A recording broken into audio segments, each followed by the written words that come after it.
Bonjour, je suis l'heureux propriétaire d'un charmant petit café qui ne fait partie d'aucune grande franchise.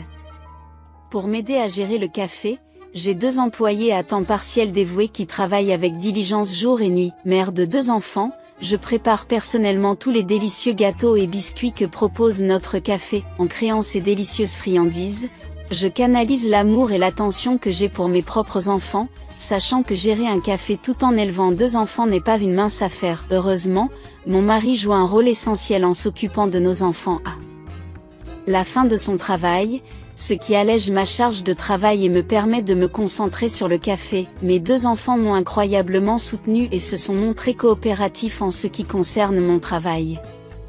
Mon aîné, un garçon de 12 ans, se charge lui-même d'aller chercher sa petite sœur à l'école maternelle à la fin de sa propre journée d'école. En raison de leur grande différence d'âge, il s'est avéré être un grand frère exceptionnel et attentionné pour elle. Les gens s'interrogent souvent sur l'écart d'âge entre mes enfants, et il y a une raison précise à cela. Bien qu'il s'agisse d'une question personnelle que j'hésite à révéler, notre parcours pour devenir une famille et atteindre l'état harmonieux dans lequel nous nous trouvons aujourd'hui n'a pas été facile. Le chemin a été semé d'embûches et de malheurs. Lorsque j'ai eu 10 ans, mon père est décédé tragiquement dans un accident de voiture, nous laissant face à une dure réalité, il n'était plus là pour guider notre famille. Nous avons été plongés dans les profondeurs de ce chagrin sans avoir le temps de faire notre deuil. Ma mère nous a élevés seuls, ma sœur et moi, mais heureusement, nous nous en sommes relativement bien sortis financièrement, car nous avons reçu des indemnités d'assurance pour nous aider dans cette période difficile. Cependant, nos difficultés n'ont pas été instantanément atténuées. Contrairement à ce que certains pourraient croire en lisant les récits et les drames courants. Même si nous étions financièrement stables, son absence m'a profondément affecté, surtout si l'on considère l'âge que j'avais à l'époque. J'adorais mon père et il m'a été extrêmement difficile d'accepter son départ. Bien que mes souvenirs de cette période soient quelque peu flous, ma mère m'a confié que j'avais même perdu temporairement l'usage de la parole en raison des émotions accablantes que j'avais ressenties. Le dernier jour des funérailles de mon père, ma sœur est restée à mes côtés. Pendant toute la cérémonie, m'apportant soutien et réconfort alors que j'étais physiquement et émotionnellement épuisé par des jours de pleurs incessants. On dit que le temps guérit toutes les blessures, et grâce aux tendres soins de ma mère et au soutien indéfectible de ma sœur, je me suis progressivement remise de la profonde tristesse qui m'avait envahi. Néanmoins, l'absence de mon père a continué à avoir un impact durable sur mon enfance. Quant à ma sœur, elle s'est orientée vers une carrière d'infirmière et travaille actuellement dans ce domaine. Elle a choisi cette voie car elle offrait une solution pratique pour alléger certains des fardeaux portés par notre mère. Sa décision a été motivée par le fait que le métier d'infirmière offre de nombreuses possibilités d'emploi. Passionnée par les arts culinaires, j'ai consacré mon parcours universitaire à la poursuite de mon amour pour la cuisine et la pâtisserie, en me spécialisant dans l'alimentation et la nutrition. Mes aspirations m'ont amené à rêver d'ouvrir un délicieux café de dessert ou une boulangerie, ou de travailler comme pâtissière qualifiée dans un hôtel prestigieux. Pendant mes années de licence, j'ai acquis avec diligence les licences nécessaires pour me préparer à cette aventure culinaire. Après avoir obtenu mon diplôme, j'ai décroché un stage dans un hôtel de renom pour acquérir une expérience pratique. Dans le cadre de ce stage, j'ai travaillé comme pâtissier stagiaire dans la boulangerie réputée de l'hôtel. Au départ, mon objectif était de passer à un poste de pâtissier à temps plein à la fin de mon stage. Cependant, le destin avait un autre plan pour moi. J'ai rencontré un client charismatique, un homme qui fréquentait l'hôtel pour passer des commandes de groupe à la boulangerie. La proximité de son lieu de travail l'a amené à déguster du pain avec ses collègues, et il est rapidement devenu un visage familier. Nos interactions ont évolué au-delà de la relation client-serveur typique, car il a commencé à me saluer comme un ami avec une douce sincérité. Ses compliments sur mes talents culinaires et même quelque chose d'aussi simple que d'apprécier ma queue de cheval sont devenus une routine, malgré mon impression initiale qu'il n'était qu'un client satisfait de plus. Ses visites régulières et son intérêt personnel sont devenus évidents. Bien qu'il ait d'abord prétendu avoir besoin de mon numéro pour des commandes groupées, ses appels ultérieurs ont été plus personnels, sous forme d'invitations à prendre un café ou à dîner. Malgré quelques refus initiaux, j'ai fini par accepter de dîner, et cette soirée a marqué un tournant. Il a écouté attentivement les récits de mon enfance, m'apportant réconfort et compréhension. Sa gentillesse m'a profondément touchée, rappelant la chaleur que j'associais à mon père dans mes souvenirs d'enfance. En l'espace d'un mois, je suis tombée amoureuse de cet homme attentionné, de 6 ans mon aîné. Malgré les inquiétudes de mes amis concernant la différence d'âge, sa fiabilité et sa nature authentique m'ont séduite. Un mois avant la remise de mon diplôme, nous sommes allés dans un bon restaurant et il m'a fait la surprise de me demander en mariage. Alors qu'il ouvrait un coffret de velours devant moi, révélant une bague, il m'a demandé sincèrement: Ashley, veux-tu m'épouser ? Submergée par le bonheur, j'ai fondu en larmes. C'était le moment dont je rêvais depuis longtemps. Au milieu de mes larmes, il m'a rassurée sur la sincérité de ses intentions. En me tenant la main, il m'a dit: Ashley, je veux passer le reste de ma vie avec toi. Je ne peux pas vivre sans toi. Je sais que tu peux penser que je suis hâtif, mais comprends qu'il m'a fallu beaucoup de courage pour te demander en mariage. Je regrette profondément de ne pas t'en avoir parlé plus tôt. J'étais sur le point de m'expliquer et d'exprimer à quel point j'attendais ce moment, mais il a rapidement présenté une photo sur son téléphone. Sur l'image, il berce un enfant, un rappel indéniable de mon statut de père d'un fils de 3 ans, un fait obscurci par mon divorce d'avec sa mère. Cette révélation m'a pris de court, et je me rends compte que j'aurais dû vous en parler plus tôt. La peur m'a saisi, la peur qu'une telle révélation puisse vous inciter à partir. Je n'ai pas eu le courage d'être franche. La raison pour laquelle j'ai la garde de l'enfant réside dans la douloureuse vérité que sa mère a trahi notre mariage. Mon intention était de naviguer seule dans les complexités de la parentalité, mais lorsque je t'ai rencontré, j'ai aspiré à un nouveau départ, à un nouveau chapitre de ma vie. Reconnaissant l'égoïsme de mes actions, même si votre rejet de ma proposition était attendu, je me suis sentie obligée de révéler mon vrai visage. Avec le recul, j'aurais refusé ma propre proposition, reconnaissant son absurdité. Cependant, dans ma jeunesse et mon insouciance, j'ai accepté, voyant en lui un père prenant ses responsabilités malgré la trahison de sa femme. Il m'a rappelé mon père, qui m'a beaucoup manqué. En acceptant, je me suis engagée à m'efforcer d'être une bonne mère, sachant que je ne me sentirais peut-être jamais à la hauteur.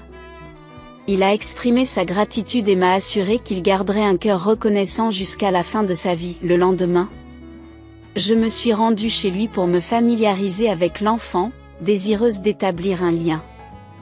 Sa mère, apparemment sans prétention, m'a remercié d'avoir accepté sa proposition. Malgré les circonstances difficiles, elle s'est inquiétée de voir son fils supporter toute sa vie le fardeau de la monoparentalité en raison des blessures infligées par son ex-femme. Ma mère, en revanche, s'est fermement opposée à notre union, exprimant sa fureur et son inquiétude et se demandant si je comprenais la gravité de ma décision. Pour tenter d'infléchir l'opinion de ma famille, mon petit ami a rendu visite à mes parents tous les jours, essayant ardemment de gagner la confiance de ma mère et de ma sœur. Il a reconnu sa situation, promettant un engagement et des soins inébranlables. Au début, ma mère n'a pas réagi, mais peu à peu, elle a commencé à voir au-delà de sa situation, reconnaissant sa sincérité et sa cohérence. Finalement, elle a donné sa bénédiction à notre mariage. À l'époque, le fils de mon petit ami avait 3 ans, bien que nos premières interactions aient été maladroites, j'ai fait des recherches en ligne pour comprendre les complexités de l'éducation des enfants. Après le travail, j'ai pris l'habitude de lui rendre visite tous les jours, en préparant des encas et des biscuits dans le cadre de mes efforts pour créer un lien avec l'enfant. Pendant la période précédant le mariage, j'ai consacré la majeure partie de mon temps à établir une relation étroite avec lui. On dit souvent que la véritable dévotion se reconnaît avant même la cérémonie du mariage. L'enfant a commencé à m'appeler maman et s'est progressivement ouvert à moi, formant un lien fort. Il m'embrassait affectueusement en m'appelant sa mère. C'était irrésistible, car c'était un enfant incroyablement adorable. Malgré les inquiétudes de ma famille et de mes proches, le mariage s'est déroulé sans encombre et j'étais profondément amoureuse de mon mari. Cependant, je ne pouvais pas me résoudre à pardonner à son ex-femme, qui avait abandonné leur propre enfant pour un autre homme. Après le mariage, j'ai emménagé dans la maison de mon mari. La boulangerie où j'avais fait mon stage m'a proposé un emploi à temps plein, mais j'ai refusé afin de me concentrer sur l'éducation de l'enfant. En y repensant aujourd'hui, je me rends compte qu'il aurait été stupide de faire un tel choix. Cependant, à cette époque, mon amour pour mon mari était si fort, et j'étais complètement immergée dans la vie de couple jour après jour. L'enfant s'est attaché à moi. Il me tendait la main et m'appelait maman en présence d'autres enfants, comme s'il voulait leur montrer qu'il avait désormais une mère. Ce spectacle m'a rappelé ma propre enfance. Au début, ma mère et ma sœur étaient hésitantes avec l'enfant, mais elles ont fini par s'y attacher avec le temps. Ma sœur s'est entichée de mon neveu et l'a couvert de cadeaux. Jusque-là, je pensais avoir une famille heureuse et j'étais fière de moi. Cependant, cette vie de rêve a volé en éclats en moins d'1 an lorsque j'ai divorcé de manière inattendue. La raison de notre divorce était la liaison de mon mari, qui a été révélée environ 7 mois après notre mariage. Cela s'est produit lorsque j'ai accidentellement vu le téléphone portable de mon mari et que je suis tombée sur quelque chose qui ressemblait à l'intrigue d'un drame fou. Sa liste de contacts était ornée d'émoticônes en forme de cœur, et les SMS qu'il avait échangés étaient remplis de mots intimes et de photos explicites. Les preuves étaient indéniablement claires. Accablée par le choc, j'ai immédiatement confronté mon mari à sa liaison.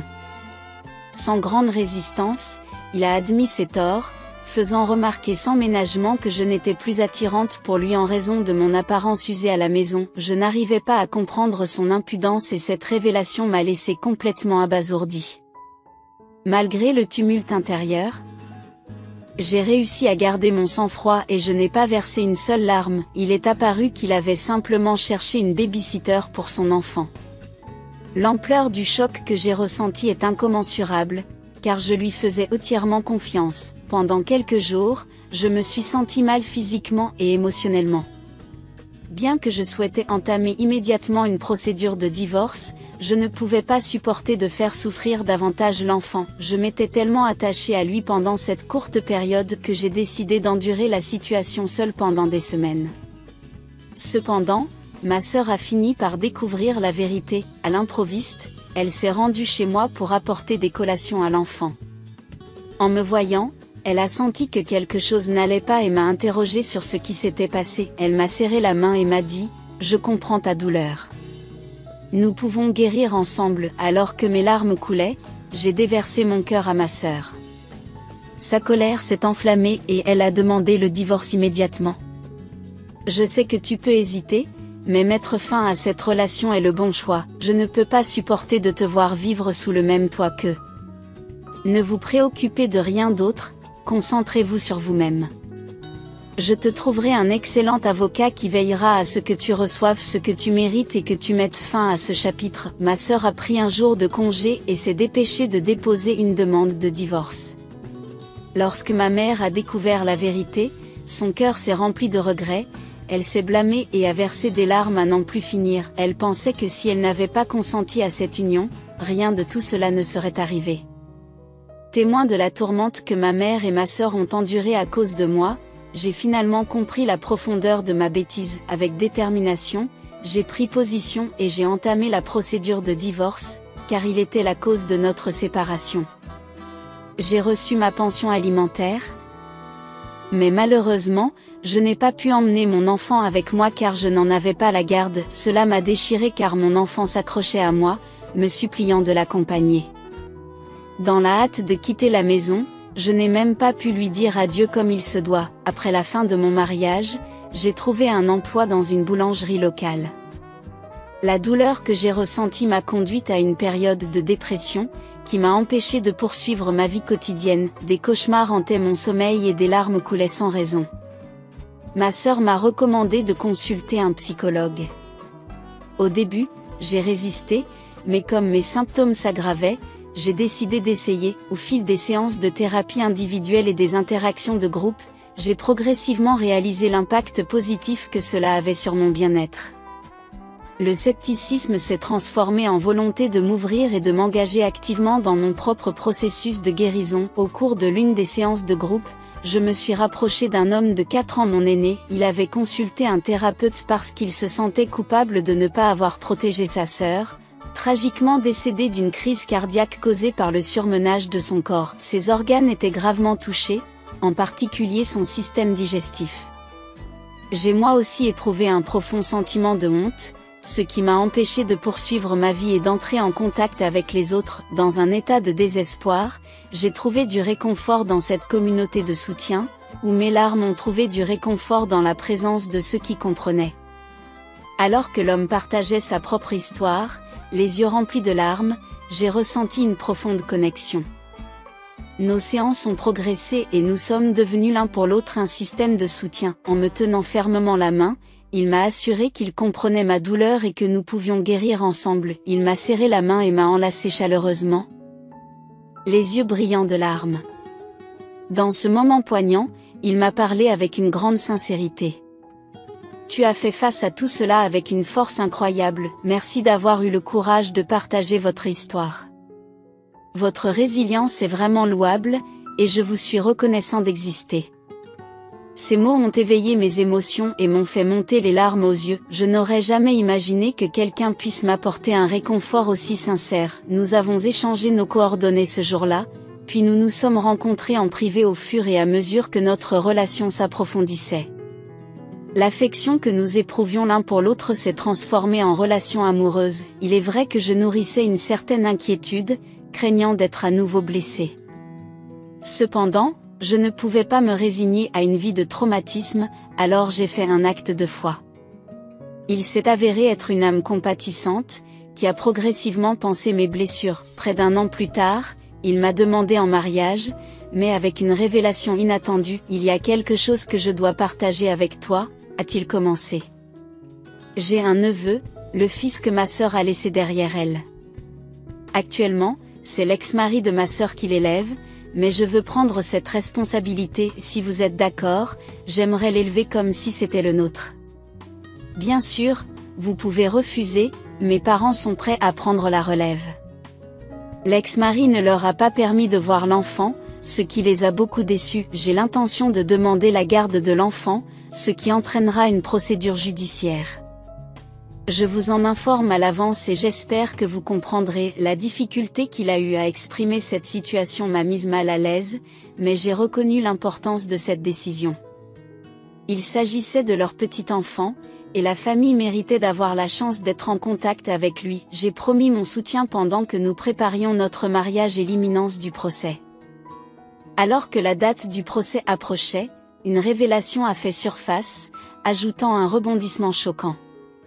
Assise au fond de la salle d'audience, mon monde s'est arrêté lorsque j'ai vu l'homme qui entrait, mon ex-mari. L'homme auquel mon fiancé s'opposait au tribunal s'avérait être mon ancien conjoint. Choqué, j'ai écouté mon fiancé s'adresser passionnément au juge, détaillant la lutte de sa sœur contre la dépression due à l'infidélité de son mari. Il a parlé des efforts acharnés qu'elle a déployés pour obtenir la garde de ses enfants, avant de succomber à une crise cardiaque. En réponse, mon ex-mari a fait valoir que mon ex-femme souffrait d'une grave dépression postpartum et qu'il devait s'occuper en priorité de l'enfant.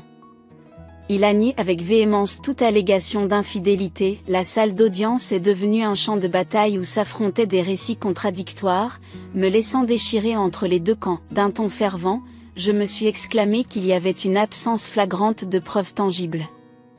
Ce jour-là, le procès s'est achevé sur peu de progrès et mon ex-mari a rapidement quitté la salle d'audience. Désemparé, mon fiancé s'est approché de moi pour me faire part de l'évaluation sombre de l'avocat quant à nos chances en l'absence de preuves concrètes.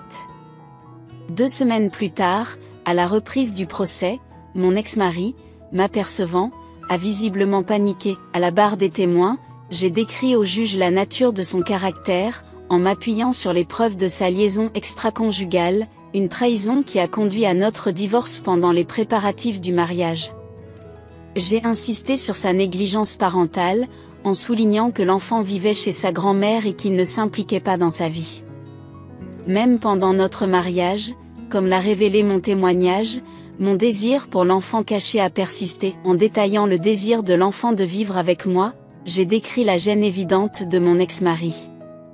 Par l'intermédiaire de l'avocat, J'ai présenté des preuves qui ont incité le tribunal à examiner de près ses compétences parentales inadéquates et l'existence isolée de l'enfant. Le tribunal a reconnu les signes de dépression de l'enfant et a reporté notre mariage pour régler les problèmes juridiques. Finalement, nous avons obtenu un droit de visite. Lors d'une réunion poignante, les grands-parents ont serré l'enfant contre eux en versant des larmes de joie.